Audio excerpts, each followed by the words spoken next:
Hey everyone, कैसे हैं आप सब। होप आप सभी अच्छे होंगे। तो आपकी भारी डिमांड थी कि इम्पोर्टेंट केस लॉज पे एक सीरीज लेके आइए जिसमें आप इंडियन कॉन्ट्रैक्ट एक्ट के लैंडमार्क केस लॉ को डिस्कस करेंगे। तो आपकी मैंने बात सुन ली और मैं लेकर आया हूं आज आपके लिए इम्पोर्टेंट केस लॉ की सीरीज को। और आज की वीडियो में फ्रेंड्स हम डिस्कस करेंगे बाल्फर वर्सेस बाल्फर केस को, जो कि 1919 का केस होता है। बहुत ही इंपॉर्टेंट लैंडमार्क केस है, आपके एग्जाम में 100% पूछा जाएगा या आपको इनडायरेक्टली इसके बारे में लिखना होगा। तो चलिए वीडियो को शुरू करते हैं फ्रेंड्स, जो मैं आपको इन्फॉर्मेशन देने वाला हूं वो आपको अधिकतर लोग नहीं देंगे, इसलिए शुरू करते हैं। सबसे पहले फ्रेंड्स, बाल्फर वर्सेस बाल्फर जो केस होता है फ्रेंड 1919 का केस है और ये बेसिकली कोर्ट ऑफ अपील का केस होता है, इंग्लैंड में चलता है। और जो जज होते हैं उनका नाम होता है लॉर्ड जस्टिस एटकिन। शुरू करते हैं friends fact of the case से, यानी कि इस केस में बेसिकली हम क्या देखने वाले हैं, क्या पढ़ने वाले हैं। फ्रेंड्स लिखा है, Mr Balfour and Mrs Balfour were husband and wife, यानी कि फ्रेंड जो बाल्फर होते हैं और मिसेस बाल्फर होती हैं ये दोनों पति पत्नी होते हैं, ठीक है, हस्बैंड एंड वाइफ होते हैं। They live together in Ceylon Sri Lanka, later they came to England for a holiday, यानी कि फ्रेंड ये दोनों श्रीलंका के रहने वाले होते हैं। उस वक्त श्रीलंका को सिलोन कहा जाता था और आज के समय में ये श्रीलंका है। और फ्रेंड्स ये लोग अपने हॉलीडे में ये लोग गए होते हैं इंग्लैंड, ये लोग घूमने के लिए इंग्लैंड गए होते हैं घूमने के लिए। Due to health reason Mrs Balfour stayed in England while Mr Balfour return to Ceylon. क्या होता है फ्रेंड, जब वो श्रीलंका गए होते हैं तो ऐसे में मिसेस बाल्फर की हेल्थ कंडीशन बहुत ही खराब हो जाती है। इतनी खराब हो जाती है कि मिसेस बाल्फर को इंग्लैंड में रुकना पड़ता है, बल्कि उसका जो हस्बैंड होता है मिस्टर बाल्फर वो वापस से सिलोन चला जाता है, वो वापस से श्रीलंका चला जाता है। लेकिन before leaving Mr Balfour promises to pay his wife €30 per month for her maintenance, यानी कि फ्रेंड मिस्टर बाल्फर जाने से पहले अपनी पत्नी से वादा किया होता है, वादा कर देता है कि वो अपनी पत्नी को €30 पर मंथ भेजता रहेगा एज अ मेंटेनेंस, यानी कि उसका जो खर्चा हो रहा है वो चलता रहे।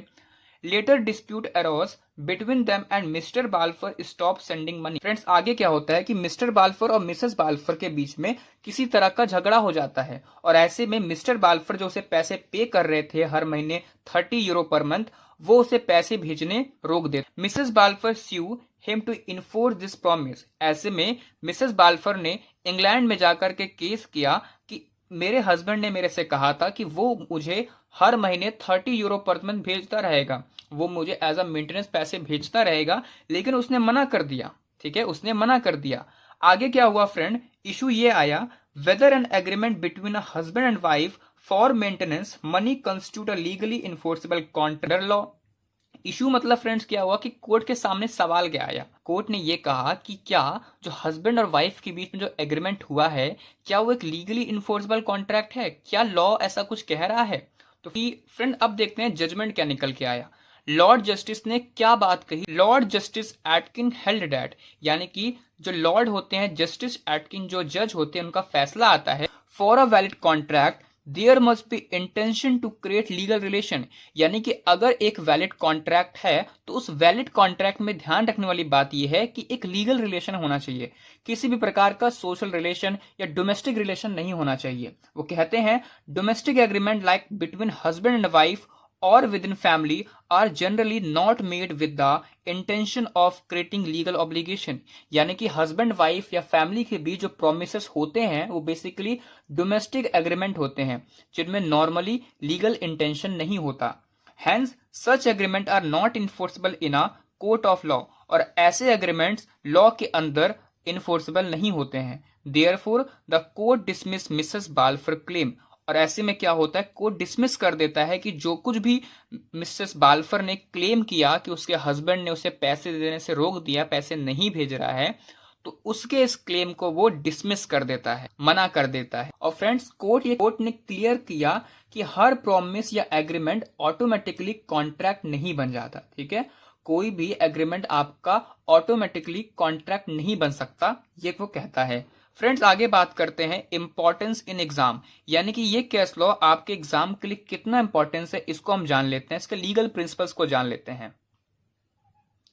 फ्रेंड्स कह रहा है this case establish the doctrine of intention to create legal relation, यानी ये लीगल रिलेशन के एस्टैब्लिश कर रहा है। ये case intention to create legal relation doctrine establish करता है। ठीक है, a contract is not a valid unless party intend that their agreement will be legally binding.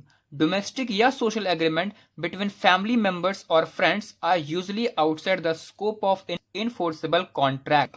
Friend ये पॉइंट कह रहा है कि डोमेस्टिक या सोशल एग्रीमेंट होते हैं जो फैमिलीज के बीच में होते हैं ना, वो लॉ उसको इन्फोर्स नहीं करता है। इसी के साथ साथ it is a landmark case in contract law and often city under the Indian contract act 1872 while explaining the essential of a valid contract।